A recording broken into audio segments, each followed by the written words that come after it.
A vida no tempo em que o Senhor Jesus andou neste mundo era muito diferente do que a vida é hoje. Para começar, as cidades eram muito menores. Belo Horizonte, em toda a sua grande região metropolitana, tem quase 4 milhões, mais de 4 milhões de habitantes. Nazaré era uma cidadezinha de 300 pessoas. Outra diferença é que a ansiedade conseguiu criar muitos dispositivos tecnológicos que afetaram a minha vida e a sua. Se alguém morresse no sul, até as pessoas saberem, e passava quanto tempo? Fulano de tal, já foi, 5 minutos. Não havia esse expediente veloz de comunicação. Outra coisa que não havia no tempo de Jesus era a necessidade que nós temos de organizar a nossa vida ao redor das nossas necessidades. As pessoas plantavam, colhiam, compravam alguma coisa, mas a maior parte do que se comia era feito em casa. A dona da casa assava o pão, cozinhava o peixe, que o marido pescava. Era uma vida que, para nós que vivemos hoje nesse lufa-lufa da correria do dia a dia, nós imaginamos que seria uma vida tão tranquila, não é verdade? E no entanto o Senhor Jesus disse a eles: por que andais ansiosos? As pessoas já tinham a mesma ansiedade que nós experimentamos hoje. Pior, sim, o nível de ansiedade hoje, em média, é muito mais alto do que alguns anos atrás. O que hoje é comum, 50 anos atrás, era caso clínico. E há caso clínico hoje que não é tratado como tal, e deveria ser, porque existe, e não é dessa que o texto está falando, existe uma condição de ansiedade que é clínica e precisa de ajuda médica. Mas não é dessa que o texto está falando. O texto está falando de uma ansiedade que está em contradição com a fé. O texto está falando de uma ansiedade que sufoca a fé, que não vivem no mesmo ambiente. O texto está falando de uma ansiedade teológica, porque aquilo que você acredita a respeito de Deus não somente determina o que você faz, mas determina a forma como você encara aquilo que te sobrevém. Então eu uso esse nome, é ansiedade teológica, porque o seu fundamento está nas nossas convicções a respeito de Deus. Uma outra palavra introdutória tem a ver com Cristo. Nós estamos preparando o nosso coração para a celebração do Natal. Este ano, o nosso tema principal tem sido Cristo como mestre, e Cristo como um mestre que usa de um jeito diferente de tratar das coisas. Ele faz perguntas, e a pergunta desta noite é: por que andais ansiosos? Andar algo, nos tempos da Bíblia, é uma metáfora, é uma figura de linguagem para dizer viver assim. Quem anda de determinada maneira é porque vive de determinada maneira na linguagem da Bíblia. Então Jesus pergunta a nós esta noite: por que vocês... Deixa eu diminuir o número de pessoas na pergunta. Por que você vive ansioso? Esta pergunta significa para nós, em primeiro lugar, que o Senhor conhece o nosso coração. Jesus não perguntou: vocês estão ansiosos? Não. Jesus disse: vocês vivem ansiosos. Por que vocês vivem ansiosos? Foi a pergunta que ele fez. O Senhor conhece o nosso coração. O Senhor sabe aquilo que atravessamos, mas sabe e se compadece de mim e de você. Ele não faz essa pergunta para nos acusar, como via de regra essa pergunta pode ser. Não, ele faz essa pergunta para mostrar que sabe. E ele faz essa pergunta para mostrar que, seja qual for a resposta, por que você está ansioso? E alguém dirá, por isto, por aquilo. E ele está dizendo para nós, eu dou conta disso. Eu sou capaz de dar conta disso. A palavra aqui empregada, 1 minuto de grego, merimna. Diga, merimna. Merimna. De novo, quero ouvir os irmãos falando como os helênicos lá de Tessalônica. Merimna. Merimna. Merimna. Vem do verbo merizo.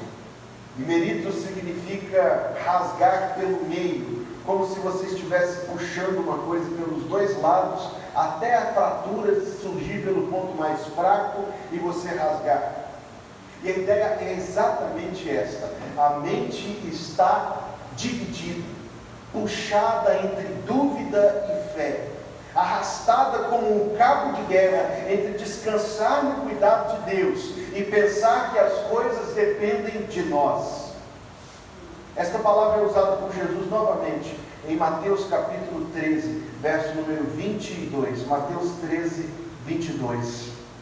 E o que foi semeado entre os espinhos é o que ouve a palavra, mas os cuidados deste mundo, merimnoi, merimna, os cuidados, a ansiedade deste mundo e a sedução das riquezas sufocam a palavra e fica infrutífera.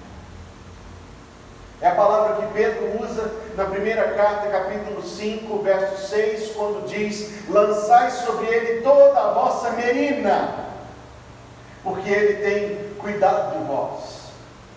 Lançai sobre ele é uma outra expressão, porque é uma outra expressão usada no Novo Testamento, quando Jesus entrava em Jerusalém e as pessoas julgavam as suas roupas nas ruas, para que o jumentinho passasse por cima delas. É a ideia de atirar.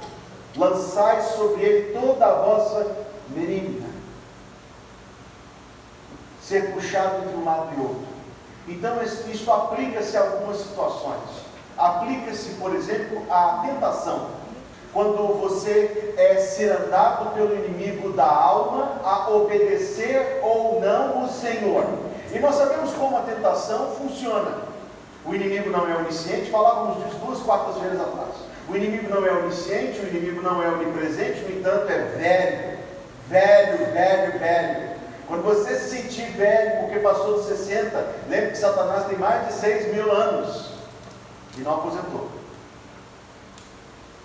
Conhece o ser humano como a palma da sua mão, identifica nossas fraquezas, identifica nossas seduções e nos coloca em posição disto, em que parte de nós quer ir para lá e ser desobediente, e parte de nós quer ir em outro sentido e permanecer no caminho da fé. A tentação é merimna, é puxar de um lado para o outro. Cristo falou da sedução da riqueza do mundo como merimna. O que acontecerá com você, se já não aconteceu e se não tornar a acontecer, a oportunidade de tomar uma escolha pessoalmente lucrativa, vantajosa, mas que no seu altar requer o sacrifício das suas horas com Cristo, do seu serviço na igreja. E quantos, lamentamos, salvos tombam neste conflito? É merimna. Se eu disser sim, ganharei muito mais. Se eu disser não, ganharei mais ainda, porque estarei com o Senhor. É merimna. O confronto com o mundanismo é merimna, porque nós tomamos uma posição ao lado de Cristo que requer de nós que vivamos uma vida diferente daquelas pessoas que não o conhecem. E, no entanto, elas estão ao nosso entorno, estão ao nosso redor. Todo mundo faz aquilo que não fazemos. As pessoas gostam daquilo que não gostamos e não gostam daquilo que gostamos.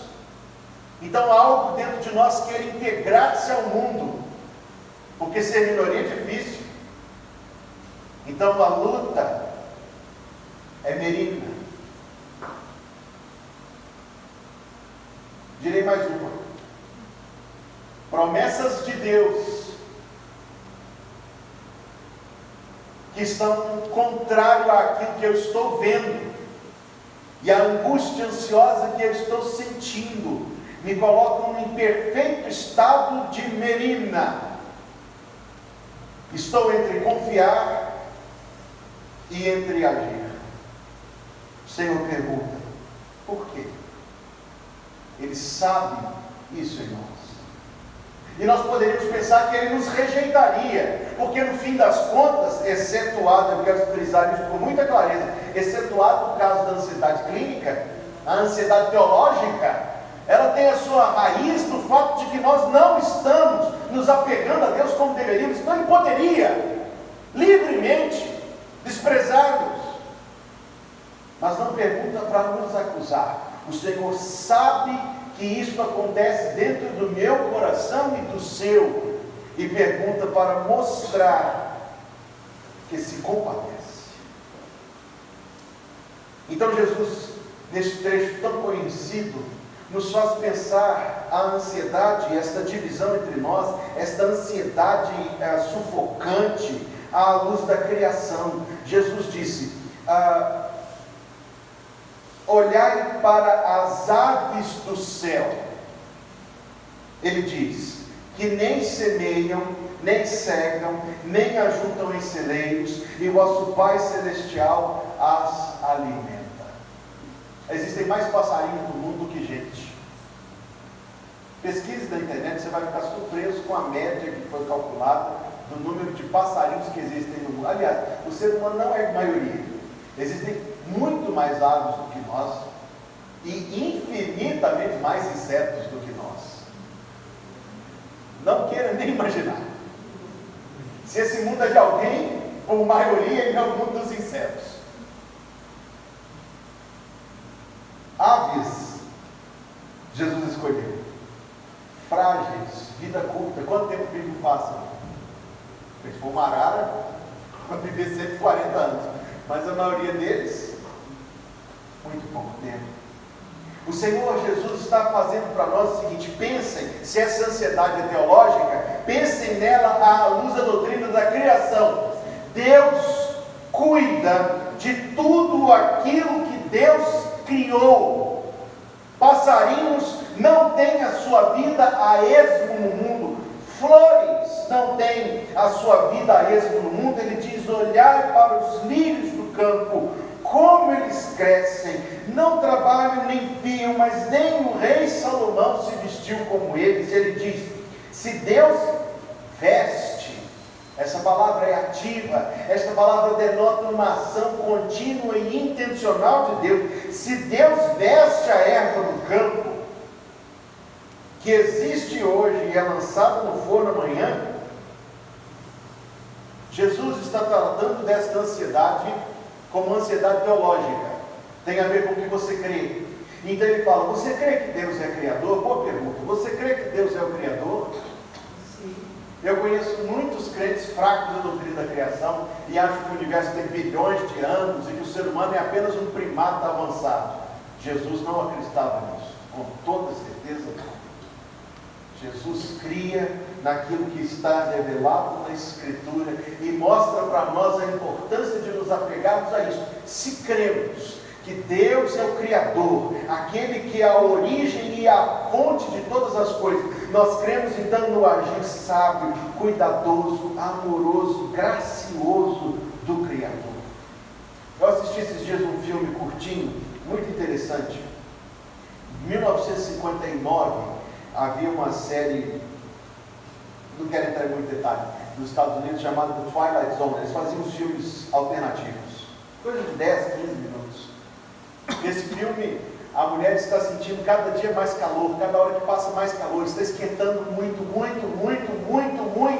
Então ela descobre o que aconteceu: a Terra está saindo da sua órbita e se aproximando do Sol. Ela acorda um sonho, mas está frio, cada vez mais frio, porque a Terra está se afastando do Sol e está ficando frio. Deus colocou este pequeno planeta numa posição tão exata, tão perfeita, tão bem medida, para que haja primavera, outono, inverno e verão. Deus ordena os ventos e a tempestade. Deus cuida de coisas que são impessoais. E Deus administra a vida dos animais. Deus administra a vida dos insetos. E Deus administra a vida das aves e das flores. Então Jesus faz algumas perguntas. Jesus pergunta: não tendes vós mais valor do que as aves? Para quem pensa que o ser humano é apenas um primata aprimorado, a resposta é não, não, Senhor. O ser humano é um animal como qualquer outro. Mas o Senhor parte de outro pressuposto. Parte do pressuposto do ser humano como imagem de Deus, coroa e primícia da criação, arruinado, não resta dúvida, mas imagem de Deus. Se Deus cuida das aves, que mal refletem o seu poder criador, não cuidará do ser humano, que colocou como primeiro e principal da sua criação? Sim ou não? Sim. Jesus pergunta: quanto ao vestuário, por que andais ansiosos? Se Deus veste o campo, e Deus veste o campo. Passe por uma árvore no outono, e você verá tão diferente da árvore mesma na primavera, não é? Deus veste a árvore, Deus veste o campo. Se Deus faz isso, não vos vestirá muito mais a vós, homens de pequena fé? E a resposta é sim, vestirá. Quando fala de alimento, quando fala de roupa, quando fala do côvado da estatura, eu vou explicar isso mais adiante, Jesus está falando de quê? Ele está falando de sustento da vida. Nós nos ansiamos com o sustento da vida, com a comida, sim, tanto quanto com o salário. Nós nos ansiamos quanto se teremos aquilo que é necessário. Quando fala da roupa, ele está falando das condições de vida, porque já naquele tempo havia roupa mais pobrinha e roupa melhorzinha. O Senhor está falando daquilo que nos preocupamos. Teremos o de comer? Temos, que bom, mas será que teremos condições de viver vidas das quais nos sentiremos orgulhosos? Vidas que nos farão sentir pessoas bem realizadas e bem-sucedidas? E por fim ele fala da extensão da vida, quando pergunta se alguém pode acrescentar um côvado à sua estatura. São essas três coisas que Cristo está falando aqui: sustento da vida, condições da vida e extensão da vida. Depois de falar da criação, Jesus fala da doutrina da providência. Claro que as duas são praticamente indissociáveis, mas providência pode ser assim explicada: a convicção cristã de que Deus é o governador do mundo. Você crê nisso? Amém. Que Deus governa sobre os acontecimentos. Você crê nisso? Amém. Que Deus governa sobre as pessoas. Você crê nisso? Eu senti menos amém, decrescendo. A doutrina da providência é de que Deus, é uma convicção cristã de que Deus é o governador do mundo, que governa sobre acontecimentos e pessoas, trazendo tudo ao seu fim, que Ele determinou de antemão. Esta é a doutrina da providência. Não que Deus tira o melhor de uma situação. Se a vida dá um limão para Deus, Ele faz uma limonada. Não. De antemão Deus sabia e determinou tudo. Você crê nisso? Amém. Vou contar para você a história de uma mulher da Bíblia que cria nisso. O governador do país determinou que todos os filhos fossem mortos. Ela escondeu o filho durante um tempo. Diz-nos a Bíblia que ela viu que o seu filho era formoso, mas toda mãe,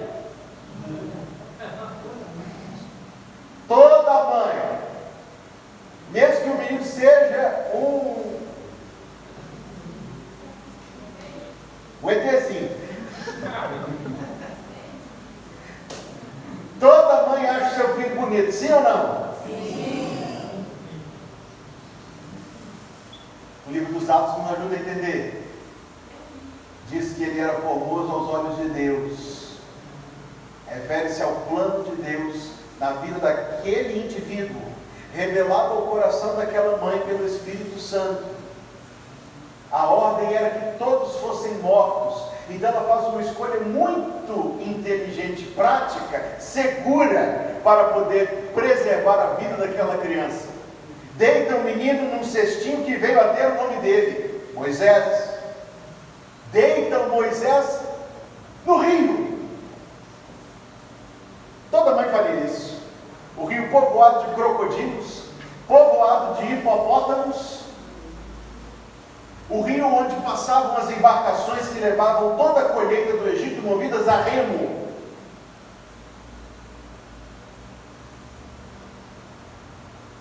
Uma mulher de profundas convicções, portanto, e o seu nome é Joquebede. Ela entendeu pelo Espírito Santo que Deus tinha propósitos na vida daquele menino. Então as ameaças de Faraó não seriam um empecilho para o propósito de Deus. Ela creu nisso. Colocou o cestinho no rio, sabendo que hipopótamo ou crocodilo ou remo de navio nenhum poderia desfazer aquilo que Deus havia proposto em seu próprio coração. E deixou ir. Como é difícil deixar ir. Cristo está falando aqui de uma ansiedade teológica que tem a ver com o que você crê a respeito de Deus, com a profundidade das suas convicções, com a extensão e a abrangência delas. E se não posso dizer aos irmãos que é possível viver livre de ansiedade, de merina, posso lhes dizer, no entanto, que se nós prosseguirmos na nossa caminhada com Deus, mais e mais nos veremos libertos dela, e menos veremos o seu poder sobre nós. Cristo fala de criação, é teológico isso daqui. Cristo fala de providência, é teológico. Cristo fala de redenção. Cristo diz: não andeis inquietos, dizendo que comeremos, ou que beberemos, ou com que nos vestiremos, porque todas estas coisas quem procura? Quem procura? Os gentios. E a Bíblia nos dá o descritivo, a explicação, a conceituação de gentio, quando diz: estáveis sem Cristo. O gentio é alguém sem Cristo. Separados da comunidade de Israel, o gentio é alguém separado. Estranhos às alianças da promessa, o gentio não tem parte nas promessas de Deus. Não tendo esperança, o gentio não tem esperança, a não ser que se engane.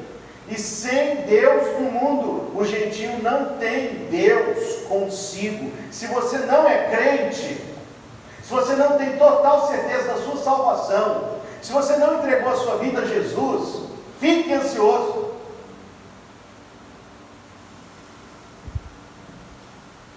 Mas se você é, entregue o seu cuidado ao Senhor. Os gentios procuram essas coisas. Os gentios que não têm prova em si do amor de Deus. O apóstolo Paulo, tratando das carências que nós experimentamos, tanto eu quanto você, diz para nós o seguinte: aquele que não poupou a seu próprio filho, antes por todos nós o entregou, como não nos dará graciosamente com Cristo todas as coisas? Pense, se Deus fosse dizer não, Deus diria não de dar o seu filho. Se Deus fosse dizer não, Deus diria não de enviar o mais precioso, o mais perfeito homem que jamais viveu para ser injustiçado na cruz.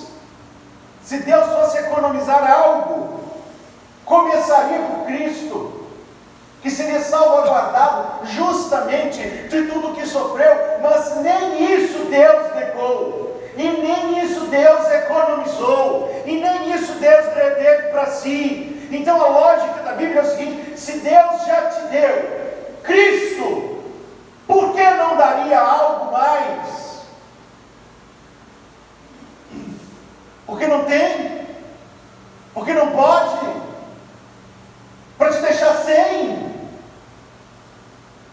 Só quem não conhece Deus pensará assim.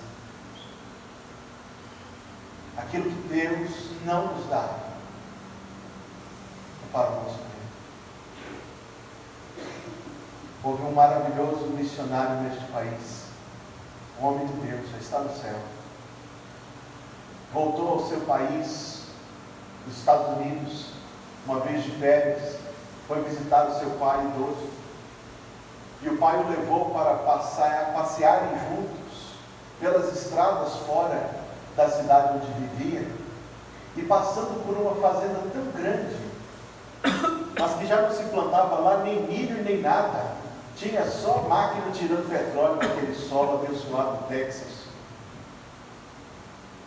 Passando por ali, o pai disse ao seu filho: isso aqui era nosso. Eu plantava milho ali, o milho não crescia, por uma boa razão. Em 1930 eu perdi essa fazenda para o banco. Nós fomos humilhados, tivemos que sair daqui, entregar o que era nosso, e ver outro comprar, e ver outro descobrir o petróleo nessa terra que era minha, ficar rico com a fortuna que eu perdi. Tudo isso aqui, meu filho, seria seu. E este homem corajoso de Deus, o missionário do Brasil, disse a seu pai: eu louvo a Deus que nos tirou isso, porque eu estou lá no Brasil ganhando pessoas para Jesus. Se essa terra fosse nossa, talvez eu não iria. E de que adianta, na verdade, ao homem ganhar o mundo inteiro, perder a sua alma? Se nós somos salvos, irmãos, se nós somos salvos, nós conhecemos a Deus de tal maneira, tão pessoal, tão graciosa, que não podemos pensar que Deus nos faria mal. Deus não faz mal aos seus filhos e filhas que ama e por quem Cristo morreu na cruz. Se há algo que Deus faz por nós, e Deus faz por nós o bem, ainda que quando nos venha não saibamos discernir. Podemos crescer, no entanto, podemos crescer, e Deus quer que cresçamos em confiar no Senhor. Sabe, meus amados, uma das razões que talvez seja a mais difícil de nós entregarmos as coisas ao cuidado do Senhor, não é que duvidemos da bondade de Deus, não é que duvidemos do governo de Deus, nem da sabedoria de Deus, é que não queremos abrir mão daquilo que desejamos. Não queremos abrir mão daquilo que de imediato nos parece o melhor. Não queremos abrir mão daquilo que nos agrada e satisfaz. Não queremos abrir mão daquilo que contempla nossas aspirações. E aquilo que tanto retemos dentro do coração como desejo, torna-se poderoso demais dentro de nós, mas não faz bem. Leva-nos a duvidar de Deus.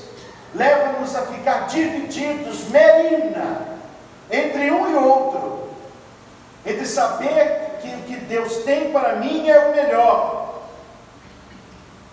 e aquilo que eu, com tanta intensidade, desejo como o melhor para mim.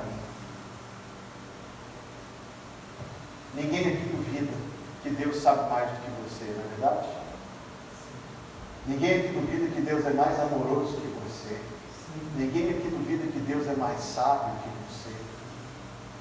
Esta ansiedade é teológica, porque para curá-la, nós precisamos limpar o coração de desejos que se tornaram senhores de nós, e de uma ideia falsa, porém convincente, de que a não ser que eu obtenha aquilo que quero, aquilo que creio que preciso, eu não serei feliz. Seremos felizes. A vontade de Deus é que seus filhos e filhas sejam felizes. Ainda que nossa vida neste mundo seja pequena, a vontade de Deus é que sejamos felizes. Mas não uma felicidade por sermos filhos mimados, mas a felicidade por sermos filhos aperfeiçoados de quem Deus cuida, a quem Deus provê, que rimos das vaidades do mundo, porque podemos dizer que não precisamos de nenhuma delas. mas que aquilo que precisamos, o Pai, riquíssimo lá no céu, tem provido para nós. Esta ansiedade é teológica, e Cristo trata dela à luz da criação, à luz da providência, à luz da redenção. Então lidemos de frente a frente com esta pergunta: por que vivemos ansiosos?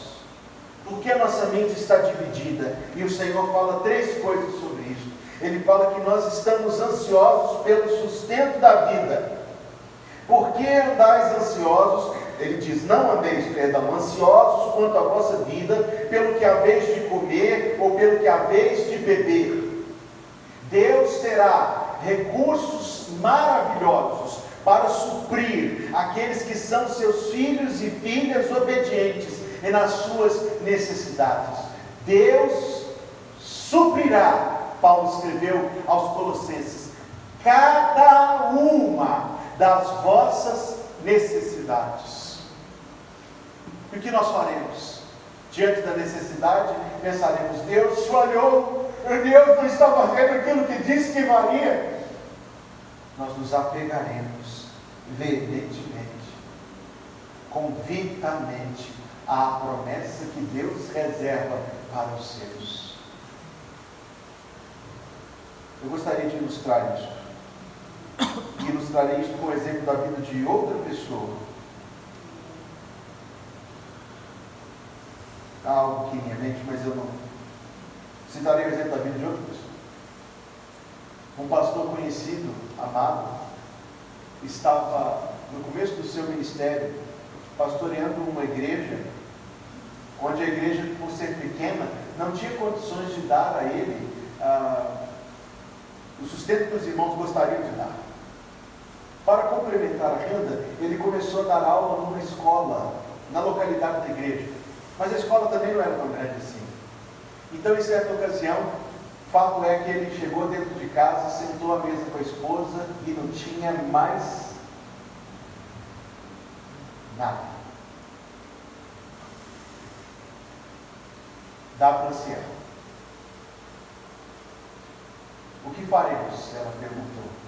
Ele disse: vamos orar ao Senhor. Deram graças a Deus pelas suas promessas. Deram graças a Deus pela sua provisão. Deus é tão maravilhoso. Ao terminar de orar, bateram a porta. A escola ficava no interior, a igreja, aquela localidade era no interior, e vários pais de alunos tinham se conversado entre si, levando uma bela compra para aquela família. No deserto ao povo fartou, e o mesmo poder ele sempre terá, pois não muda e não falhará. Quando Elias estava na caverna, a água vinha do rio. Como muitas coisas vêm do nosso salário e do nosso trabalho, mas o pão com carne vinha dos bicos dos corpos ordenados por Deus. Seja de tal maneira convicto que você possa dizer o seguinte: tudo pode falhar, menos o que Deus prometeu. Tudo pode falhar, menos as promessas do Senhor. E quando se encontrar em aperto, diga: Senhor, eu estou em grande expectativa pelo que o Senhor vai fazer agora. Cristo fala das condições da vida, a roupa. Cristo fala da extensão da vida, neste texto tão impressionante. Qual de vós poderá, com todos os seus cuidados, acrescentar um côvado à sua estatura? Muitos aqui gostariam de ser mais altos. Minha avó gostaria que as suas filhas todas fossem mais altas. Meus irmãos conhecem minha mãe e as minhas tias, não tem ninguém alto lá. Na ansiedade dela, ela dava emulsão de Scott. Quem riu é porque tomou. Então porque dava. A minha avó dava emulsão de Scott para minha mãe e para as minhas tias, para fazê-las crescer. Pô, dó. É É bem verdade que o crescimento físico tem muito a ver com as condições de vida quando a gente é criança. Mas não é de estatura que Jesus está falando aqui. Ele está falando do curso da vida. Ele está falando do cumprimento da existência. Ele está falando da idade que você terá no dia que você falecer. Ele está falando de algo que Deus determinou. Quando a Bíblia diz: todos os meus dias estão escritos no teu livro, a Bíblia nos revela que a extensão da nossa vida é determinada por Deus. Mas como as pessoas de hoje vivem intensamente loucas para ser mais saudáveis, para estender a sua existência, exercícios, dietas, terapias, tudo o que existir de novo faremos para viver um dia a mais na terra. O salvo ri disso, porque sabe que a vida na terra é uma vida de sombras e de migalhas, comparada com aquilo que existe além para nós. O salvo ri disto, porque sabe que o curso da nossa existência foi determinado pelo Senhor. Viveremos tanto tempo quanto Deus quiser que vivamos. Ai, pastor, mas se eu fizer uma coisinha? É disso que Jesus está falando.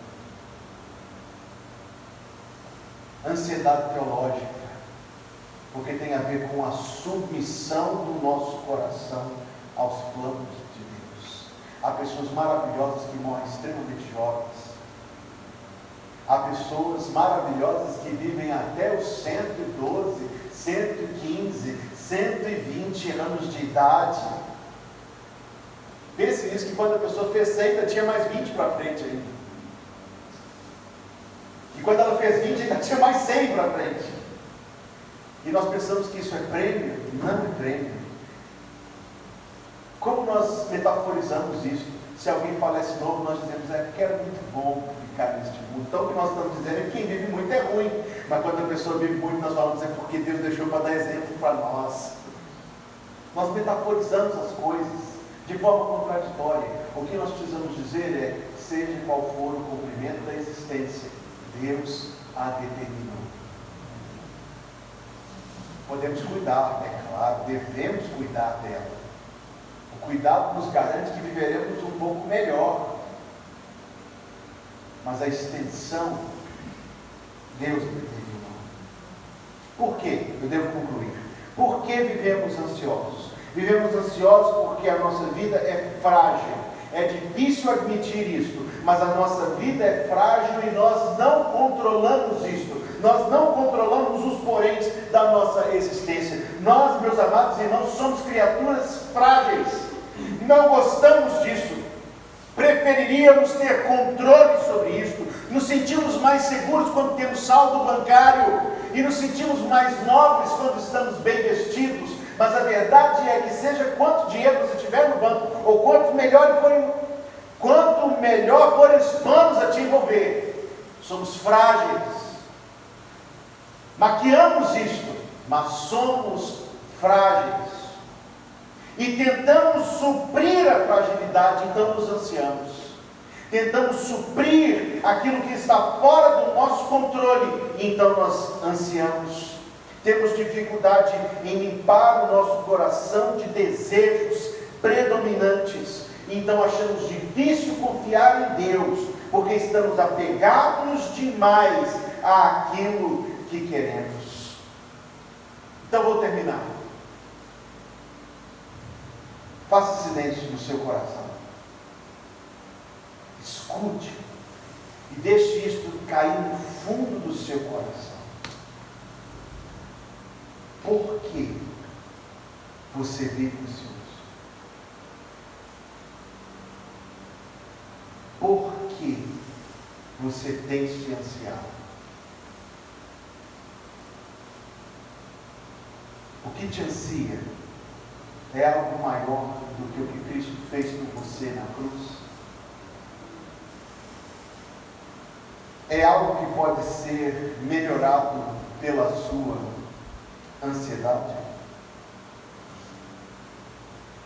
É algo em que não há espaço para o agir do Senhor na sua vida? É algo que te coloca entre Cristo e os seus desejos? Por que você anda ansioso? Por que você anda ansiosa? Tome essa pergunta no nível pessoal. Para você. Você e Deus. Apegue-se, decida apegar-se ao Senhor. Crer no Senhor. Esperar no Senhor.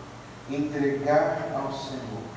E principalmente saber que aquilo que Deus prepara, que aquilo que Deus faz, é melhor. Apegue-se a Isaías 26, verso 3. Tu conservarás em perfeita paz aquele cujo coração está em ti, porque tu, Senhor, não desamparas os que em ti confiam.